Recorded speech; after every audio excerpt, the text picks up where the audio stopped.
လမ်းထိပ်မှာရွှေမြန်မာဆိုတဲ့လက်ဖက်ရည်ဆိုင်ကြီးဟေးထားနေအောင်လာဖွင့်တော့15မိနစ်လောက်ရှော့တဲ့ခီးကိုလက်ဖက်ရည်တောက်နေရတဲ့ရက်ွက်သူရက်ွက်သားတွေကဝမ်းသာသွားကြတယ်။လာဖွင့်တဲ့ဆိုင်ပန်းရှင်ကလည်းမြန်မာကိုရက်ွက်ထဲကဖြစ်နေတော့ဝိုင်းဝန်းအားပေးလိုက်ကြတာနဲ့လက်ဖက်ရည်ဆိုင်ကစီးကားသွားတယ်။ဆိုင်ထဲမှာတီဗီလေးလုံးလောက်ထားပြီးနေ့နေ့ညညဘောလုံးပွဲတွေမပြတ်တမ်းပြတော့လူစီကားတဲ့အကြောင်းတရားတွေထဲမှာ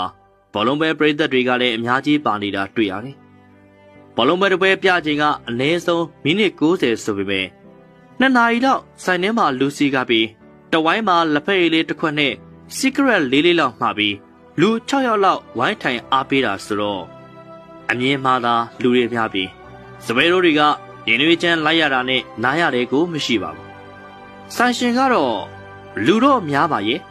ဘောလုံးချိန်ရောချဲချိန်ရောပါထိုင်စရာမရှိတော့အောင်များပေမဲ့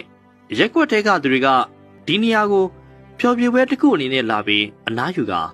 လောင်ကစားတဲ့နေရာလို့သဘောထားနေကြတာကြောင့်ထင်တယ်လို့မဟုတ်ဘူးဆိုပြီးဆိုင်ဖွင့်ခြင်း2 လလောက်မှညီးလာတာကိုတွေ့ရတယ်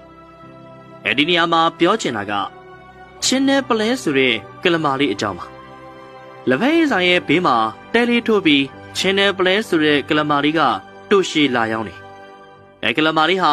အရင်တုန်းကရက်ွက်ထဲမှာအဝတ်လိုက်လျှော်တာ။ဒါကြောင့်သူ့ကိုလည်းလူသိများပါတယ်။နောက်ပိုင်းအိမ်အောင်ကျတော့ကိုပိုင်ဆိုင်လေးဖွင့်ပြီးတူရှည်ရောင်းတော့လေလက်ဖက်ရည်ဆိုင်အပါအဝင်အားပေးသူတွေများလာခဲ့တာကြောင့်ချင်းနယ်ပလဲရဲ့တူရှည်ဆိုင်ကလည်းဖွင့်မျိုးလာတယ်။လက်ဖက်ရည်ဆိုင်ကလူစီကားတဲ့တာမန်ရက်ွက်ထဲမှာဖွင့်တာကြောင့်ရောင်းကောင်းတယ်လို့ပြောနိုင်ပေမဲ့ကိုရှိမြန်မာတို့ရဲ့ထုံးစံတိုင်းကြားလေးဆိုင်ကိုဂီယူမဆိုင်တွေဖြစ်လာတယ်။စပယ်တို့တွေကလည်းလာအားပေးတဲ့သူကိုကောင်းကောင်းမဆက်ဆံဆိုင်ရှင်ကလည်းဂီယူမဆိုင်နိုင်ဆိုတော့လူအင်အားကတဖြည်းဖြည်းနဲ့နည်းလာတယ်။ဆိုင်ရှင်ကိုမြန်မာကအလောင်းအစားလေးတွေတွဲလို့တော့ဆိုင်မှာအရင်ပြုတ်တဲ့လောက်ဖြစ်လာတယ်။ဘောလုံးကကွဲလိုက်ချဲကကွဲလိုက်နဲ့တဖြည်းဖြည်းကားပြုတ်ဆိုင်ကယ်ပြုတ်ဟောနောက်ပိုင်းရွှေတဲတဲတွေပြုတ်တဲ့အထိတိတာတဲ့ပြောင်းလဲမှုတွေကိုတွေ့လာရတယ်။မြန်မာဆိုင်ကချွတ်ချုံကြနေခြင်းမှာချန်နယ်ပလဲရဲ့တူရှည်ဆိုင်ကတော့ပူပြီးရောင်းတွေတက်လာတာတွေ့ရတယ်။ဒုတစ်ဖက်ရက်တဲ့တဲလေးရှိမှာပလတ်စတစ်ခုံလေးတွေချပြီးထိုင်စားတဲ့သူတွေများလာသလိုချန်နယ်ပလဲမှာလည်းရွှေတဲလဲငွေတဲလဲတွေဖြစ်လာတယ်။လက်ဖက်ရည်ဆိုင်ကရောင်းအားကျလို့ပဲလားအရင်ပြုတ်လို့ပဲလားချဲမရောနိုင်လို့ပဲလားတော့မသိပိတ်လိုက်ချိန်မှာချန်နယ်ပလဲကတော့တူရှည်အပြင်ကော်ဖီမစ်ထုတ်လေးတွေတွဲထောင်းဆွဲပြီးလုပ်ငန်းတိုးချဲ့လာတာတွေ့ရတယ်။မြန်မာလက်ဖက်ရည်ဆိုင်ပိတ်ပြီး1 လလောက်ကြာတော့ဘလို့မှမျှော်လင့်မထားတာတွေဖြစ်လာတယ်။ချန်နယ်ပလဲကရွှေမြန်မာလက်ဖက်ရည်ဆိုင်ကိုဝယ်လိုက်ပြီးဆိုတဲ့သတင်းနဲ့တူနောက်ထပ်စီကားတဲ့လက်ဖက်ရည်ဆိုင်တစ်ဆိုင်ကိုရခင်ဆိုင်နေရာမှာထပ်ဖွင့်လာပါတယ်။ဆိုင်ရှင်နေရာမှာကတော့ကလမာလေးချန်နယ်ပလဲကထိုင်ပြီး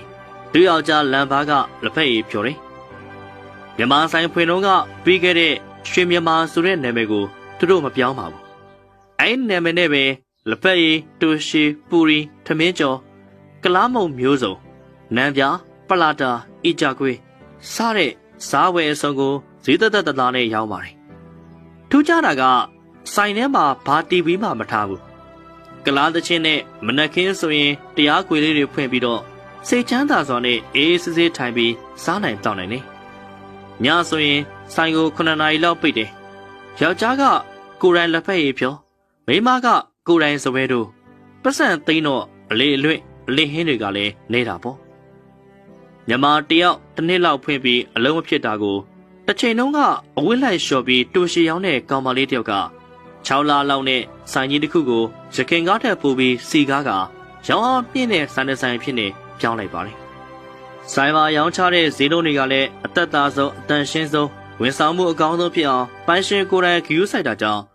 နောက်4-5 နှစ်လောက်မှာချန်နယ်ပလဲဆိုတဲ့တစ်ချိန်လုံးကအဝိရှော်တဲ့ကောင်မလေးဟာရက်ွက်ထဲမှာတိုက်နဲ့ကားနဲ့ဖြစ်လာတဲ့အထိချမ်းသာသွားတော့တယ်။အဲဒီချိန်မှာရွှေမြန်မာဆိုင်ကြီးကိုမူလကစပြီးထူထောင်ခဲ့တဲ့ကိုရွှေမြန်မာကတော့ချန်နယ်ပလဲအရင်တုန်းကတူရှည်ရောင်းတဲ့ဆိုင်လေးနေရာမှာ900ဆိုင်လေးဖွင့်ပြီး900ရောင်းတဲ့ဘဝရောက်သွားတော့တယ်။နေ့စဉ်ဘဝတွေမှာလူမှုအနေထားနေထိုင်စားသောက်မှုဘဝအခြေအနေအကျင့်စရိုက်တွေးခေါ်မှုတွေကိုလိုက်ပြီးယူရရင်တော့တသက်တာတွေအများကြီးရနိုင်ပါတယ်။ လူတွေစင်းရဲသွားရတယ်ဆိုတာလည်းအကြောင်းပဲမဟုတ်ပါဘူးအဲဒီလိုပဲချမ်းသာသွားတယ်ဆိုတာလည်းအကြောင်းပဲမဟုတ်ပါဘူးကျိုးကြောင်းဆက်ဆက်ပြီးဖြစ်ပျက်မှုတွေဖြစ်သွားခဲ့ရတာဖြစ်ပါတယ်ပြည်မြန်မာနဲ့ချင်းနယ်ပလဲဟာဈေးကွက်စီးပွားရေးလူပြီးရှင်ပြိုင်ကြတာမဟုတ်ပါဘူးကို့အလုပ်ကိုလုပ်ကြရင်ကကို့အလုပ်ပေါ်မှာကိုတန်ဖိုးထားလှုပ်ဆောင်မှုချင်းမတူညီတဲ့ပုံမှာရိုင်းသူကရိုင်းပြီးနိုင်သူကနိုင်သွားခဲ့ကြတာဖြစ်ပါတယ်စဉ်းစားဆင်ခြင်တတ်ရင်ကိုမြန်မာတွေဘာကြောင့်ရှေ့တန်းကိုရောက်မလာကြသလဲဆိုတာအထင်သာမြင်နေရပါတယ်ဟုတ်ကဲ့ပါဗီဒီယိုလေးကိုဒီတိအောင်နားဆင်ပြီးသွားဖြစ်တဲ့အတွက်အတွေ့အကြုံတော့ရသွားနိုင်မယ်လို့ထင်ပါတယ်ဒီအကြောင်းအနေနဲ့ပတ်သက်ပြီးဗြိတိန်ကြီးရဲ့အထင်မြင်ယူဆချက်ကလေးကိုလည်းကွန်မန့်လေးထဲမှာမှန်သွားပေးခဲ့ကြပါအောင်ဗျာအော်ဒါနဲ့အပန်းမကြည့်ဘူးဆိုရင်ဗြိတိန်ကြီးတို့ဘယ်နေရာဘယ်ဒေသကနေအားပေးနေတယ်ဆိုတာလေးကိုလည်းကွန်မန့်လေးထဲမှာမှန်သွားပေးခဲ့ကြပါအောင်ဒီထက်ပိုမိုကောင်းမွန်တဲ့အကြောင်းတွေကြော်ပြန်လာခဲ့ပါအောင်မယ်နောက်ဗီဒီယိုမှာပြန်လည်ဆုံတွေ့ကြပါသေးတယ်ကျွန်တော်ကတော့တင်ဆက်သူ PK ပါ